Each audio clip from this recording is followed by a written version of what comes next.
Simba? He's alive. He's alive!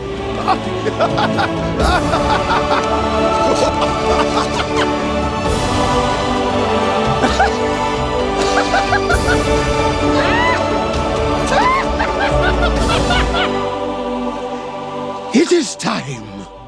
Mike the Bee, the music. Alright, June 15th, 1994, The Lion King was released in 2 theaters within the United States. That's right, originally it was only being released at the accpted Theater in Los Angeles and Radio City Music Hall in New York City. So The Lion King was not supposed to be the big hit of the summer. It was actually supposed to be Pocahontas. It was actually produced also the same time as The Lion King.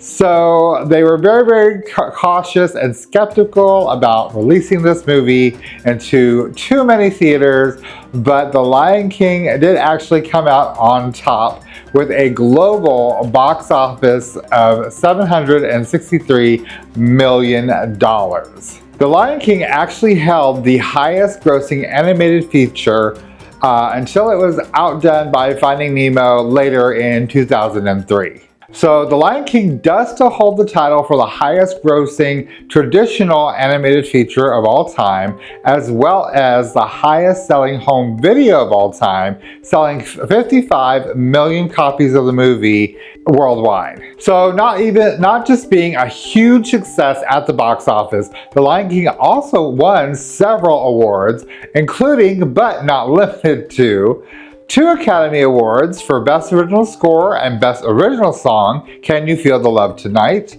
3 Golden Globe Awards for Best Motion Picture in a Musical or a Comedy, Best Original Score in a Motion Picture, and Best Original Song Motion Picture, Can You Feel the Love Tonight?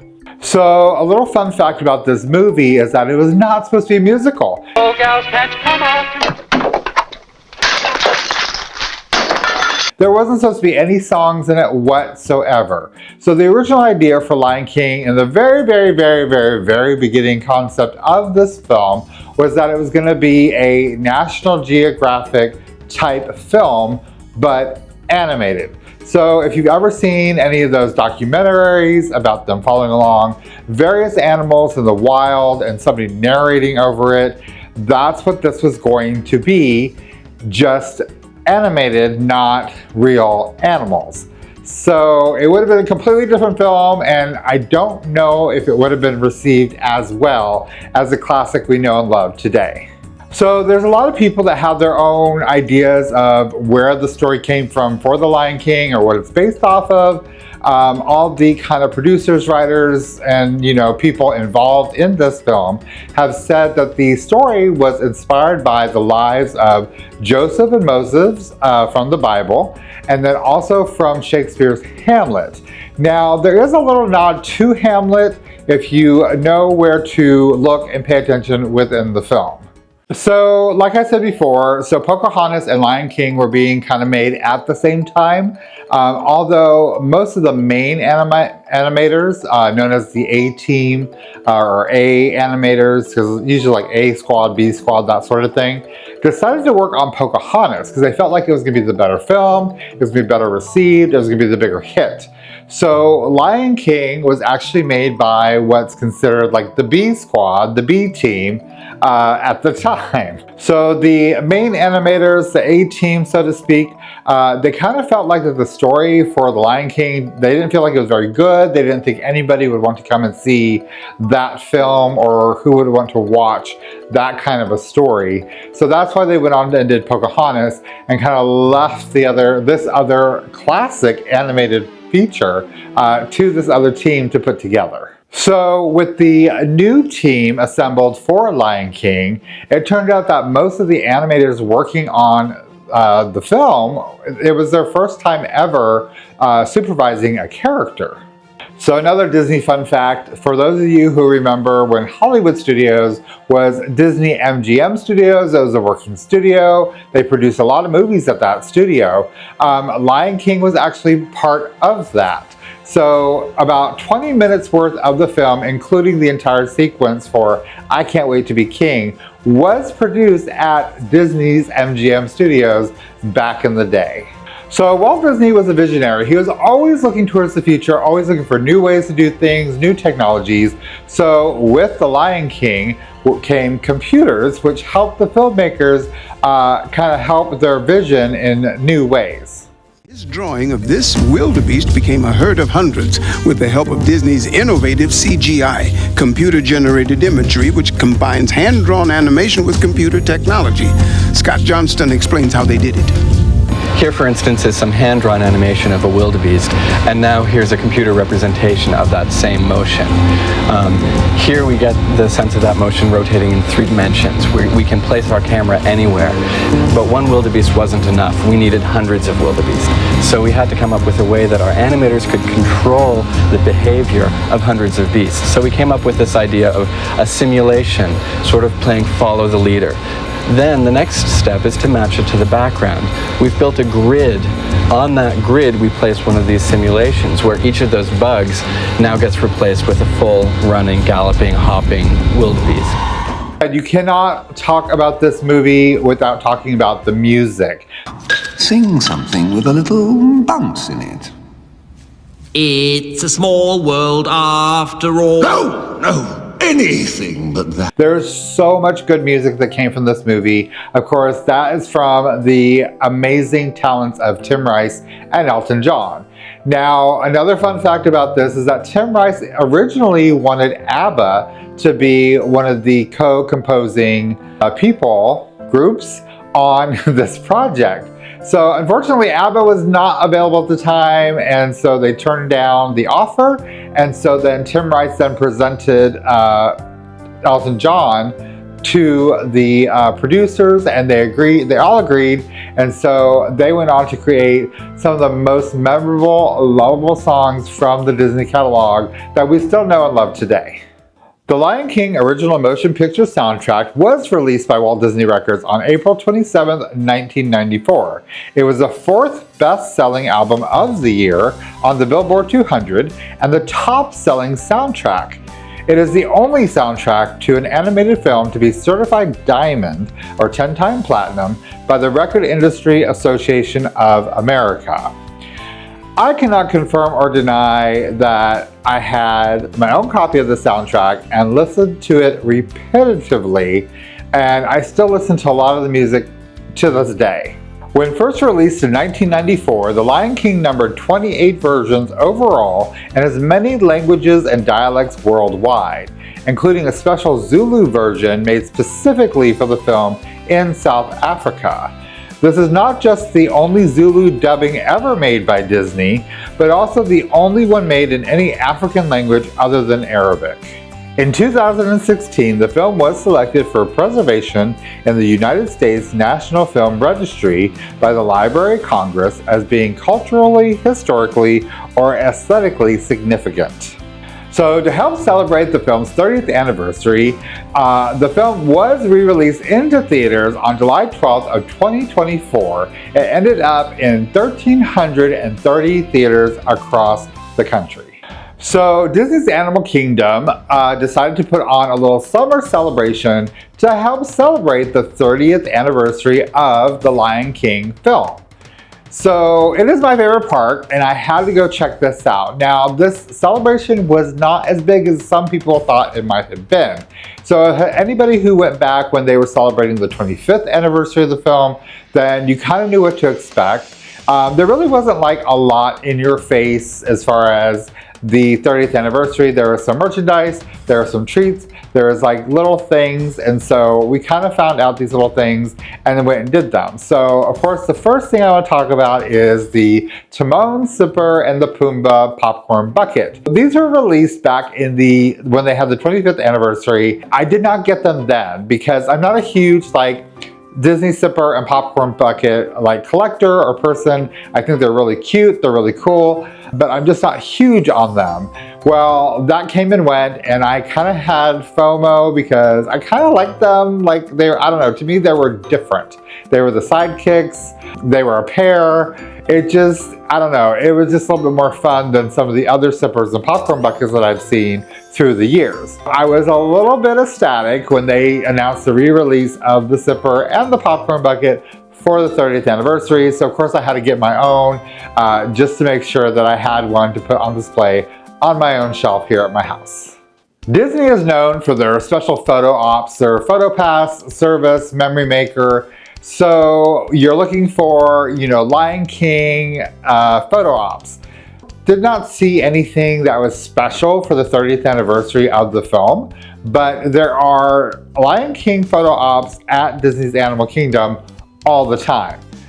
There's a statue that's been there for a while. I can't exactly remember when it was put up, but it has been there for quite some time. Sometimes there's a PhotoPass person there to take a picture for you. Sometimes there is not. So you just kind of have to check it out and be prepared with your own camera just in case a PhotoPass photographer is not available.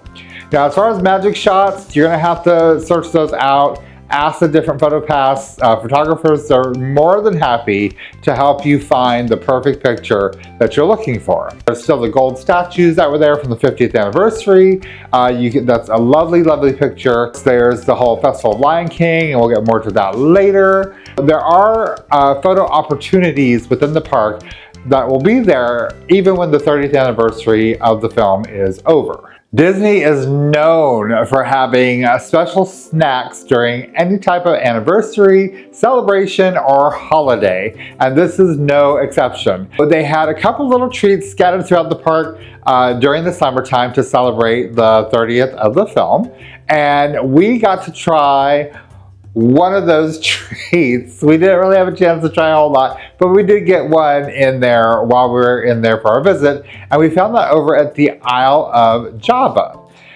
This is at the entrance to Dinoland USA, and we got the Timon's Luau. What do you want me to do? Dress and drag and do the hula? Luau! Timon's Luau is vanilla chiffon, passion fruit curd, guava jam, vanilla chantilly cream, an edible tropical flower from Timon's lei, and then fresh mint leaf from his skirt. Now, I'm not a huge guava person, but this dessert was actually done very well. It wasn't super heavy. It was easily to carry, like take and go. You could walk around the park and enjoy it. I would definitely get this again if it was still available. So yes to Timon's Luau. While we were there, I also got the Macaw Specialty Beverage. This is a non-alcoholic beverage. It's got the Minute Maid Premium Lemonade, Fanta Cherry, Fanta Blue Raspberry. It's kind of like a slushy consistency, but mixed together, it was actually quite delicious and refreshing. My partner went with the Island Sunrise. This was a Jose Cuervo Gold Tequila, Minute Maid Passion Fruit, Orange Guava Juice, and a hint of watermelon. He seemed to enjoy this quite well. So we're making our way over here in Dinoland to get the new annual pass holder magnet. They haven't done this in a hot minute, but right now they're doing it here in Animal Kingdom Park over at this little souvenir shop in Dinoland, which we are told since D23 is eventually going away for the tropical Americas, which I'm super excited for. So let's go see if we can find this magnet. If you're a Walt Disney World annual pass holder, you can pick up the magnet in the Chester and Hester Dinosaur Treasures. You do have to have your annual pass with you as long as also with a photo ID. One per pass holder, of course, it is Timon and Pumbaa here to help us celebrate this wonderful anniversary. Another staple that is at Animal Kingdom Park all the time is the amazing show, Festival of the Lion King. Now, Festival of the Lion King is an opening day attraction. It opened with the park on April 22nd of 1998. So this show, what I'm told and the information I gathered is that it was kind of put together at the last minute. So how the story goes is that they were looking for another attraction or something to add to the park opening day, so the guests had a little bit more of something to do to kind of fill out the day a little bit. So there was a parade in Disneyland. It was the Lion King Celebration Parade. It ran from June 1st of 1994 to June 1st of 1997. I don't know if they used the floats for anything else before they decided to transfer them to Walt Disney World, Disney's Animal Kingdom, and they kind of threw together this show using the floats and just having all kinds of just amazing things. There's acrobatics, there's a fire, there's characters and dancers. It's a wonderful, wonderful show. They kind of threw it together is what I'm told. And it's still there today. In fact, it was over at Camp Mini Mickey. It did get transferred over to Africa when we got the World of Pandora. And it's just a joyous show. If you ever visit Animal Kingdom Park, you've got to catch the show. Check the show times. You don't want to miss it. So something else you can do at Animal Kingdom if you want to do the kind of Lion King scavenger hunt, if you will, is to look for the live animals that represent the ones you see in the animated feature. Now, Disney did do a live action Lion King. We're not here to discuss that. We're not here to debate that. It's a hot topic for a lot of people.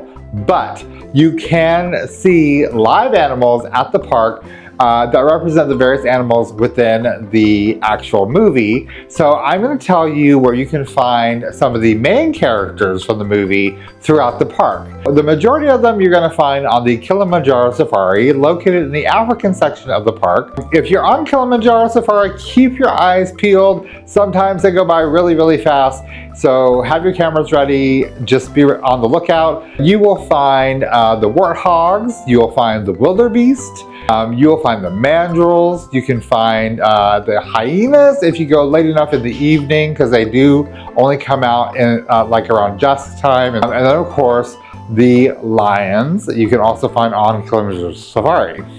So at the exit of the safari, you will find the Gorilla Falls walking trail. On the walking trail, you will find the meerkats on this trail. If you decide to do the safari, it will be at the exit of the safari. Otherwise, you would just have to walk up the exit. There are signs, so just follow the signs, Gorilla Falls walking path, walking trail, if you want to see the meerkats and the other great animals on that trail. The only animal that I don't think is at Disney's Animal Kingdom that I know of is the red-billed hornbill, which was Zazu in the movie.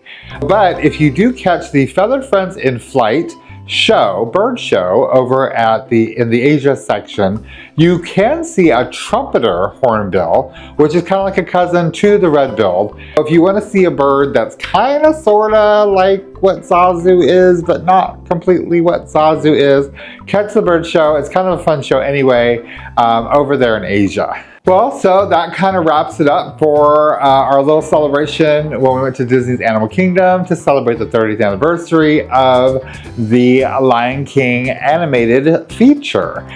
Before we left Animal Kingdom Park though, I did want to point out, because there's always little bits of Disney magic if you just kind of keep your eyes open and you're in the right spot at the right time.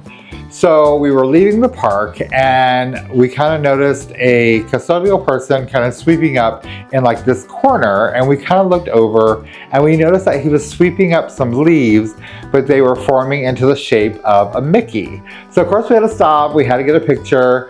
It was just really fun, and it's just little things like that that kind of make the park enjoyable, a little bit of magic, you know, and it doesn't take, you know, a whole lot of time out of your day. We were leaving, we weren't really in a hurry anyway. So we kind of stopped, we chit-chatted with this custodial person for just a little bit, and he pixie dusted us with a little bit more magic, where he gave us a Mickey leaf. So it was really, I mean, it was really cool. Like, it was just a little, like, it was a leaf with Mickey punched into it. It was amazing. It was a really good ending to our evening. So I just wanted to share that, because a little bit of pixie dust on our way out the door.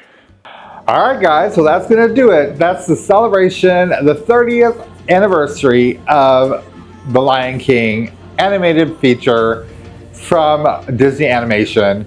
If you haven't seen the movie, Go watch it if you have Disney Plus. It's still on Disney Plus. I'm sure you can find it on other forums if you look for it. Maybe your friend has a copy you can borrow. I don't know.